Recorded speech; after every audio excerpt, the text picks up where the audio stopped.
আমরা রেডি হয়ে গেছি। এই যে বাবু রেডি হয়ে গেছে, আমরা এখন বেরোবো। তো হ্যালো বন্ধুরা, আশা করি আপনারা খুব ভালো আছেন আর আমিও খুব ভালো আছি। আমার একটা নতুন ব্লগে আপনাদের সবাইকে ওয়েলকাম।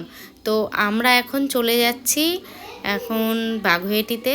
তো আমার বাপের বাড়ি একটু ঘুরে আসি, কারণ আমাদের এখানে খুবই ঠান্ডা পড়েছে। আর এটা না আমার স্কুল, যেখানে আমি ছোটোবেলায় পড়েছি। তো আমরা এখান থেকে চলে যাব সোজা অটো করে চলে যাব। আর এখান থেকে যাওয়ার সময় না আমার মনে পড়ে যায় ছোটোবেলার সেই স্কুলে পড়ার কথা। যাই হোক, সবারই ছোটোবেলার দিনটা একরকম কাটে আর বড় হয়ে একরকম দিন কাটে।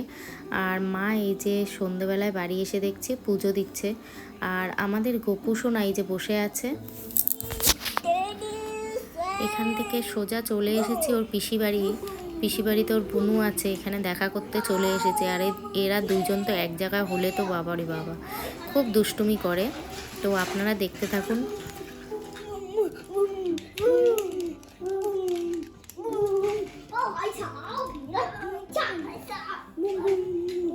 এখন ঘুম থেকে উঠেছি, আর এই যে আমার বাবা দাঁড়ায় রয়েছে। এই যে কে খাবে, আর এখানে আলু কেটে রেখেছে। এই যে ফুলকপি দিয়ে মা আলু দিয়ে রান্না হবে। ভাজা আলু না, শুধু ফুলকপি। ও শুধু ফুলকপি। এই যে আমাদের জন্য ডাব এনেছে, ডাব খাবো।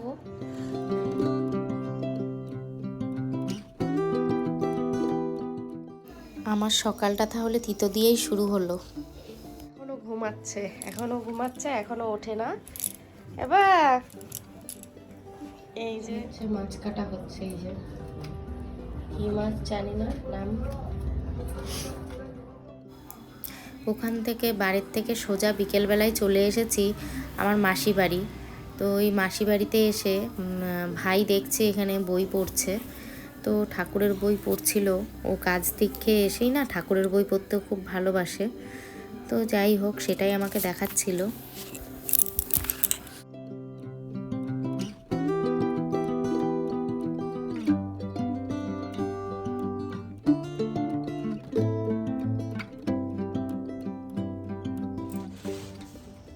মহারানী চলে এসেছে।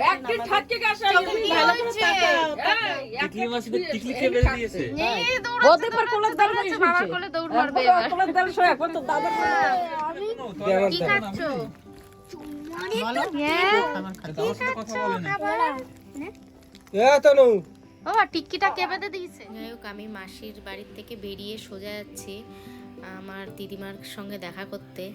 আর এই যে পৌঁছেও গেছি দিদিমার কাছে।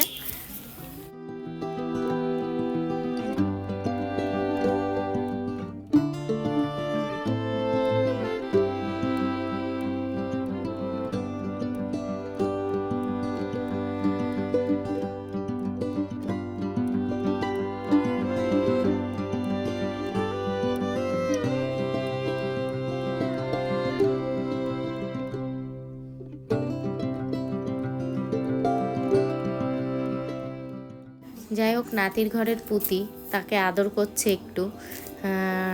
আর এই যে একটু হাম্পিও খেয়ে নিল। আর আমার দিদিমার জন্য একটুখানি ওষুধ আনা হয়েছিল, গ্যাসের ওষুধ, তার হাতে দিয়ে দিলাম। তো যাই হোক, বয়স হয়ে গেলে যেটা হয়, এখন হাঁটতে সেরকম একটা পারে না। তো এই যে আমার মা আর ভাইয়ের বউ একটু কাটাকাটি করছে সকালে। আমি এদিকে বিরিয়ানির জন্য চালটা বসাবো। তো জল গরম হয়ে গেছে আর নুনটাও দিয়ে দিয়েছি, এর মধ্যে একটু তেলও সামান্য দিয়ে দেবো। আর একটু গোটা গরম মশলা ঘরে ছিল, সেজন্য এগুলো একটু দিয়ে দেবো জলের মধ্যে, যাতে চালটার একটু টেস্টটা আলাদা লাগে। আর আপনাদের সামনে এটা করে দেখাবো ঘরোয়া পদ্ধতিতে। আর আমার যে ঘরে উপকরণ আছে সেগুলো দিয়েই আমি বানাবো। আর এই যে আমার ভাইয়ের বউ পেঁয়াজগুলোকে কুচি কুচি করে কেটে নিল, আর ওই মাংসের মশলাগুলো সব রেডি করে রেখেছিল আগের থেকেই। আর এই যে আমি চালগুলো বসিয়ে দিয়েছি। যাই হোক, এটা হতে থাকুক। আমার ভাইও বাড়িতে চলে এসেছে। এটা কি চিকেন? তো তেলের মধ্যে না একটুখানি আগের থেকে সাদা তেল গরম করে নিয়ে বেরেস্তাটা ভেজে নেবো আগের থেকে। তো বেরেস্তা ভাজা হয়ে গেছে, এবার আলুগুলোকে কেটে সুন্দর করে ভাজা করে নেব। আর এদিকে আমাদের ভাতটাও হয়ে গেছে, তো থালায় করে একটু জুড়ো দিতে রেখে দিলাম। আর এদিকে হচ্ছে মাংসটাকে কষিয়ে নিতে হবে, ভালো করে কষিয়ে নিচ্ছি।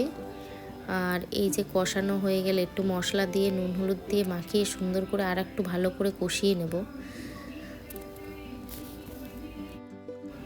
যাই হোক, মাংসটা দেখে এত লোভ লাগছে, মনে হচ্ছে তুলে এক পিস খেয়ে নিই, এত সুন্দর কালার এসছে।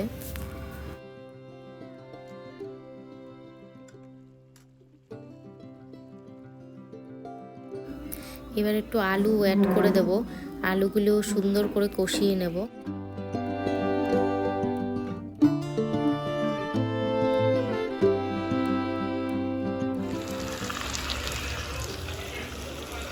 সেই একটু জল গরম বসিয়ে দিয়েছি, এর মধ্যে একটু জল অ্যাড করবো আর একটু সামান্য বিরিয়ানি মশলাও আমি অ্যাড করব, কিন্তু ওটা এই জলটা অ্যাড করার পরে।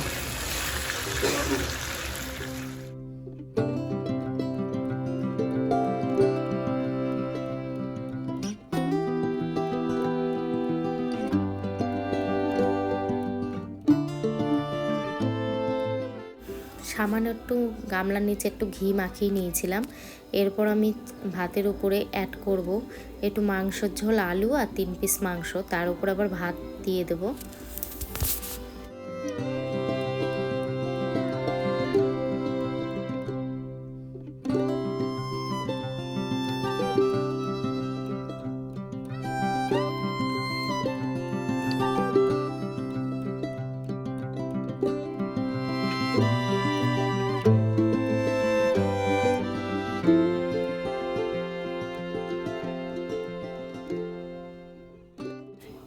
একটা ভুল হয়ে গেছিলো, আমাদের আর একটু ভাত এক্সট্রা ছিল, সেটা দিতে আর মনে নেই, আমরা বেরেস্তাটা দিয়ে ফেলেছি। যাই হোক, কোনো তাতে সমস্যা নেই। এর ওপর দিয়ে ওই ভাতটা দিয়ে দেবো, দিয়ে দেওয়ার পর একটু মাংসের ঝোল আর আলু আর মাংস দিয়ে দেবো, তাহলে টেস্টটা অন্যরকম লাগবে।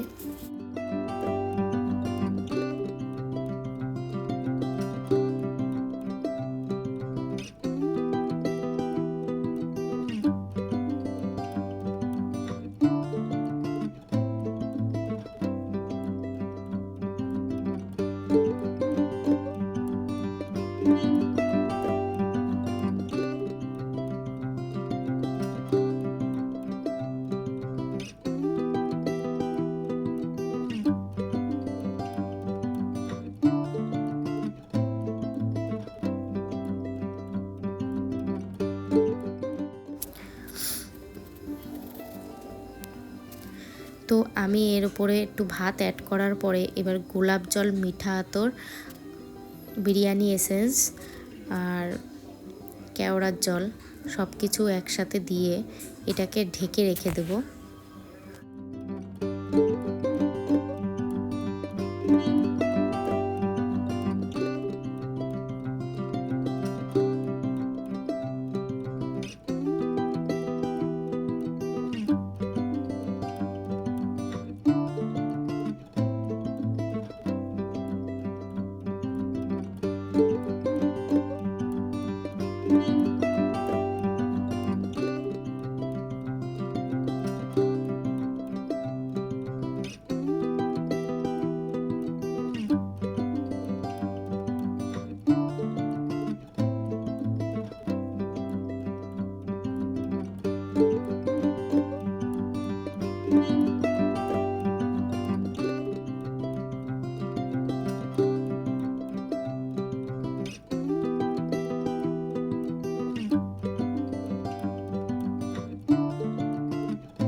দাদু মাছের মাথা, শাক আর ডাল, ব্যাস। জামাই একটু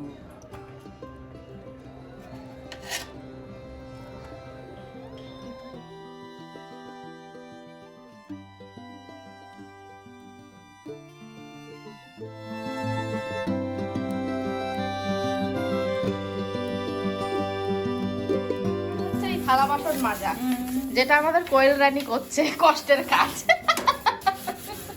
আজকের ভিডিওটা এই অবধিই শেষ। তো আপনাদের যদি ভিডিওর মধ্যে কিছুই ভালো লেগে থাকে তো অবশ্যই লাইক, কমেন্ট, শেয়ার করে দেবেন। তো আজকের মতো টাটা।